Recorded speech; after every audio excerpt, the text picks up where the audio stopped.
J'investis dans les cryptos pour être riche dans le futur. Paire de couilles dans le futal, ainsi soit-il. Mon bitcoin est mon couteau. Bienvenue pour cette première partie de l'émission Twitch sur Multiversix. Ce sera un peu plus court que d'habitude, vous voyez déjà à l'écran, j'ai moins de sujets, mais c'est aussi parce qu'il s'est passé moins de choses cette semaine. Je vais vous parler, comme depuis quelques temps déjà, des Sovereign Chains. Est-ce qu'on se dirige vers une nouvelle ère de l'interopérabilité? Et on va faire le tour des actus de Multiversix. Je commence un petit peu en revenant aussi sur ce qui s'est passé la semaine dernière. Vous vous souvenez, je vous avais parlé de la communication. Il y avait une discussion entre Robert Sassou et Devi Crypto, il me semble, sur X, autour de la communication de Multiversix. Et l'idée c'était qu'il fallait peut-être un peu plus communiquer sur les accomplissements et sur la vision future, et peut-être un peu moins de blabla. Et j'avais eu l'impression qu'il y avait eu un peu de ça dans les tweets qui avaient suivi, dans les tweets de Robert Sassou ou de Benjamin. Et peut-être que on continue un peu d'aller dans ce sens, comme là avec ce tweet où Robert Sassou nous énumère des innovations de Multiversix qui, grâce au Sovereign Chain, vont pouvoir bénéficier à d'autres virtual machines comme celle d'Ethereum par exemple, le VM. Les innovations de la Space Virtual Machine, c'est un peu ça pour l'instant, j'ai l'impression en tout cas le nom qui a été décidé pour la Virtual Machine des Sovereign Chain, la Space Virtual Machine. Et bien les innovations de la Space Virtual Machine concerneront toutes les autres Virtual Machines aussi, avec les Sovereign Chain. Donc Virtual Machine d'Ethereum, d'Avalanche, de Solana, voilà, on peut vraiment tout imaginer. On va aussi vers de l'interopérabilité, c'est donc un sujet aussi de cette émission, mais en bénéficiant de tous les avantages de Multiversix, toutes les innovations, et notamment du point de vue de la sécurité, les Guardians, l'account abstraction, l'expérience utilisateur, ce genre de choses. Et aussi dans cette idée de nous parler des accomplissements de Multiversix et de la vision, parce que du coup, avec ce genre de tweet, c'est ça qui nous partage la Robert Sassou, je vous signale aussi qu'en fait, les accomplissements, c'est quelque chose qui est fait depuis très longtemps, depuis des années. Tous les dimanches, une fois par semaine, il y a un membre de la team Multiversix, là c'est Julian Pascalao, et il y a une énumération des avancées, de ce qui est fait par la team. C'est quelque chose qui est très peu suivi, très peu regardé, aussi notamment parce qu'il y a beaucoup de choses techniques, mais c'est régulièrement donc que la team fait part de son avancée. Et des fois on peut repérer des petits trucs comme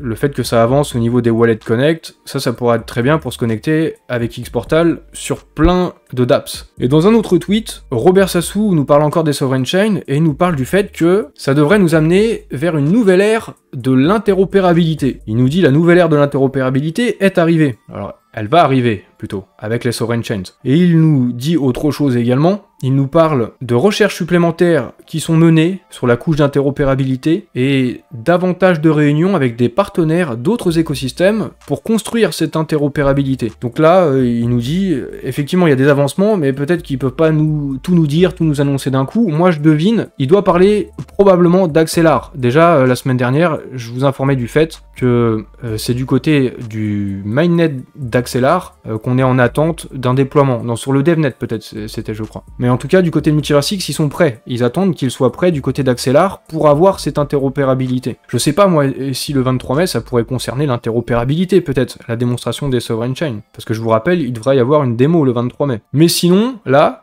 ces derniers temps, cette dernière semaine, il y a eu des tours dans des conférences à Dubaï, et Benjamin nous dit, ils ont planté leur drapeau à Dubaï. Maintenant, Dubaï connaît Multiversix. La nouvelle est passée. Et il nous dit aussi qu'ils ont eu des conversations, il y a des collaborations et des deals qui sont faits, il y a des accords, il y a des discussions qui ont donc dû être productives du côté de Dubaï. C'est pour ça aussi que ces conférences sont importantes pour faire connaître la blockchain à d'autres constructeurs, et notamment faire connaître ses avancées et ses possibilités, en particulier des Sovereign Chains. C'est comme ça qu'on amène des builders et des constructeurs sur l'écosystème. Et au sujet de Dubaï, la Blockchain Live 2022, Benjamin il a fait une présentation, j'ai trouvé la présentation dans une vidéo YouTube, alors je vous mettrai ça dans la description, je l'ai pas regardé moi-même, mais ça peut en intéresser pas mal je pense, donc si vous voulez entendre ce qu'a dit Benny, vous aurez la vidéo dans la description. À Dubaï, il y avait aussi Zoxno qui était présent, alors je sais pas exactement dans quel but, mais j'imagine c'est un peu la même chose, c'est aussi de se faire connaître, et peut-être même établir des partenariats, des accords, des financements,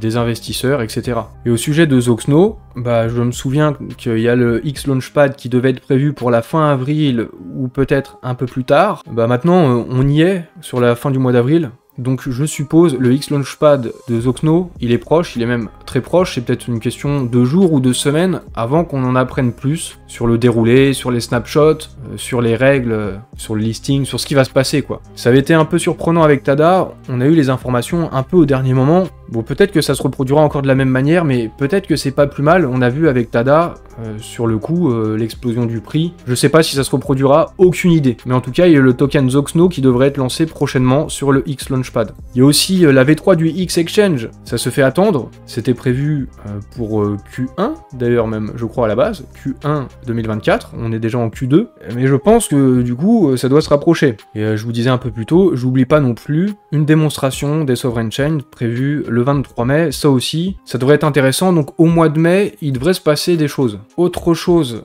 qui est important et qui est bien, et qui fait suite à la collaboration avec Tencent, à des discussions qui ont eu lieu lors de la conférence du X-Day, et il était question notamment du déploiement one-click node de Tencent Cloud, comme avec Amazon. Eh bien ça y est, ça débute, ça commence. Il est possible maintenant pour les développeurs de bénéficier de ce service, le Multiversix One-Click Node de Tencent Cloud. Et comme nous le dit Quentin Gfusy, le prix est très abordable pour déployer des nodes, quelques dizaines d'euros, quelques centaines maxi, et c'est extrêmement abordable même par rapport à d'autres blockchains. Donc quand il est si peu cher et aussi simple de déployer des nœuds, c'est très très bon pour la décentralisation du réseau. Plus il y a de nœuds, mieux c'est, moins ça coûte cher, plus il y aura de nœuds.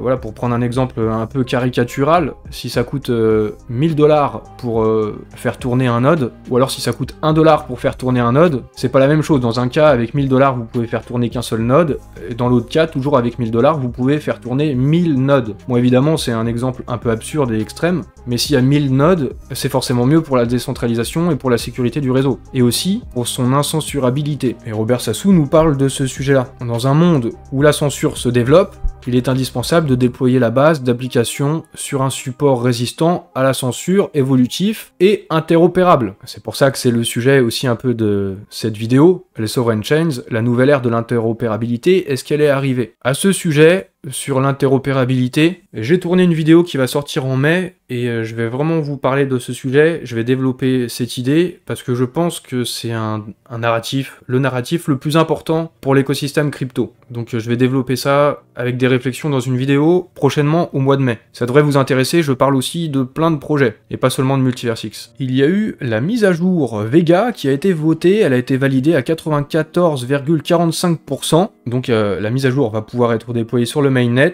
et on a reçu, pour ceux qui ont voté en tout cas, un SFT qui ressemble à ça là. Et forcément, on reçoit ce SFT, il y a déjà eu d'autres votes de gouvernance sans qu'on reçoive de SFT, et on peut se poser la question forcément, à quoi va servir ce SFT? On m'a posé la question, et à l'heure actuelle, je sais pas, on peut que supposer, à l'heure actuelle, disons que c'est symbolique, on a un SFT, on a une médaille peut-être en chocolat, mais après, sait-on jamais, on peut toujours espérer, à la limite, des rewards, un airdrop, voire un ticket gagnant garanti pour un futur X-Launchpad, quelque chose comme ça. Même si ça serait que du bonus, ne pensez pas que ça va arriver, dites-vous plutôt que c'est symbolique ce SFT et qui servira à rien si vous l'avez reçu. Par contre, un détail que j'ai remarqué, quand on regarde le SFT, on voit qu'il est non transférable. S'il est non transférable, c'est bien que pour que les gens qui ont voté conservent ce SFT. Pourquoi est-ce qu'il faudrait qu'on le conserve alors qu'il y a d'autres SFT qu'on peut avoir en récompense sur Xportal en participant avec les petites quêtes et tout ça, en faisant de l'XP. On a reçu des SFT déjà, mais qu'on peut transférer, qu'on peut vendre sur les marketplaces si on veut. Pourquoi celui-ci de la mise à jour Vega n'est pas transférable? J'avoue, ça me fait un peu réfléchir. Ça laisse entrevoir à la limite un petit exploit, un petit espoir de airdrop, mais bon, ne comptons pas trop dessus, en tout cas. Sinon,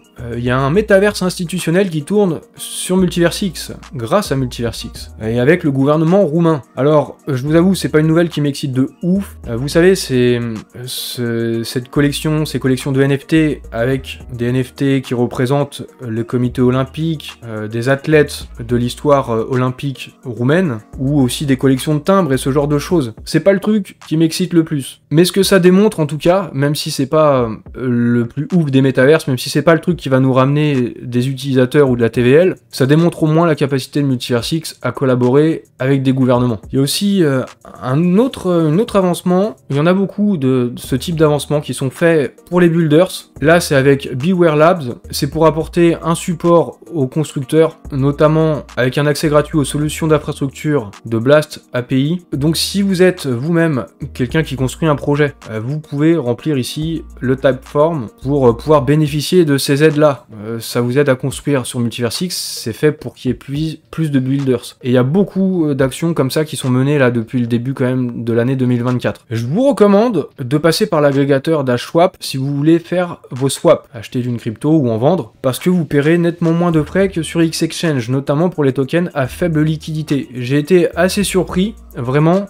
Il y a une grosse différence, même pas que par rapport à XEchange, mais même avec d'autres DEX sur Multiversix. Vous économisez des frais, vraiment, je vous recommande de passer par HSwap, c'est bon à savoir. Autre chose qui peut être intéressant, qui concerne le protocole DeFi JWellSwap. Là c'est Kimura888, fondateur du projet, et il nous parle d'Axelar, il nous dit que ça arrive bientôt sur Multiversix, Solana, Sui Network, et il nous dit qu'est-ce qui pourrait possiblement arriver pour JWellSwap. Sous-entendu, qu'est-ce que ça pourrait engendrer comme conséquence positive, j'imagine, pour JWellSwap. Un peu mystérieux comme tweet, donc j'ai posé la question, est-ce que le protocole JWellSwap, parce que c'est un peu ça qui est sous-entendu avec ce genre de tweet, est-ce que le protocole JWellSwap et son futur token pourrait devenir cross-chain sur tous les réseaux, grâce à cette interopérabilité? Et il m'a répondu que ce soit cross-chain, c'est une donnée, donc c'est un élément de réponse, le côté cross-chain. Alors il me répond pas directement, mais donc j'en déduis que oui, c'est une façon de nous teaser un petit peu. En ce moment, vous savez, il y a un système de points pour bénéficier d'un airdrop, il va y avoir un token JWellSwap, et si cette plateforme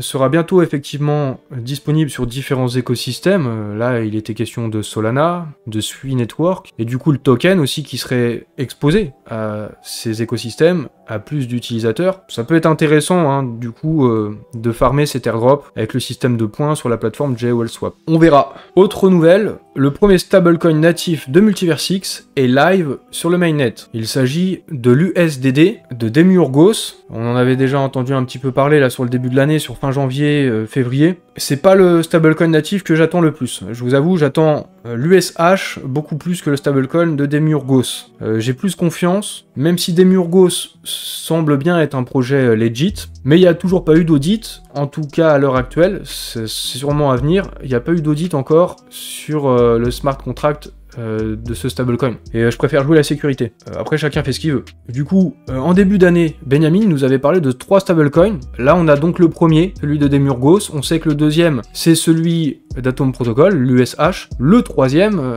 on suppose que ça pourrait peut-être être celui de Multiversix. C'est quelque chose dont on parle déjà depuis plusieurs années. Ils ont une licence, ils peuvent émettre des stablecoins. Et déjà à l'époque d'Elrond, en fait, c'est un sujet qui était sur la table. Donc en début d'année, Benjamin nous parlait de 3 stablecoins natifs. On verra aussi de ce côté-là qu'est-ce qui doit se passer. Également sur le mainnet de Multiversix, il y a eu le lancement de la plateforme, la marketplace NFT Flippix. Une des caractéristiques, notamment un avantage de cette plateforme, c'est qu'il n'y a pas de frais, 0% de frais. Et puis, il y a aussi moyen d'avoir des rewards, etc.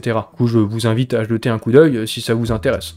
Petit point intéressant, je trouve, autour d'Atom Protocol, il y a un gros compte anglophone, celui-ci, YC Time, 171 000, presque 172 000 followers. Compte anglophone, peut-être même US, hein, je ne sais pas. Et il a fait un thread, il présente Atom Protocol à sa communauté, notamment pour parler du liquid stacking de TAO. C'est un thread qui a eu pas mal de visibilité, et c'est pas mal, c'est plutôt bien. Ça invite de nouveaux utilisateurs à peut-être s'intéresser à ce qui se passe sur Multiversix, notamment à Atom Protocol, et il a fait une vraie présentation de comment ça fonctionne, de la plateforme. Alors je sais pas s'il s'agit d'une collaboration commerciale avec Atom Protocol ou pas, hein, je crois que c'est pas précisé. Mais dans tous les cas, c'est bon pour la visibilité. Et je terminerai, d'une certaine manière pour boucler la boucle. Au début, je vous parlais du fait que, est-ce que la communication est en train de changer? Est-ce que c'est un peu moins de blabla? Est-ce que c'est un peu plus des choses concrètes et le partage de la vision et des accomplissements? Je remarque quelque chose, les derniers tweets de Benjamin,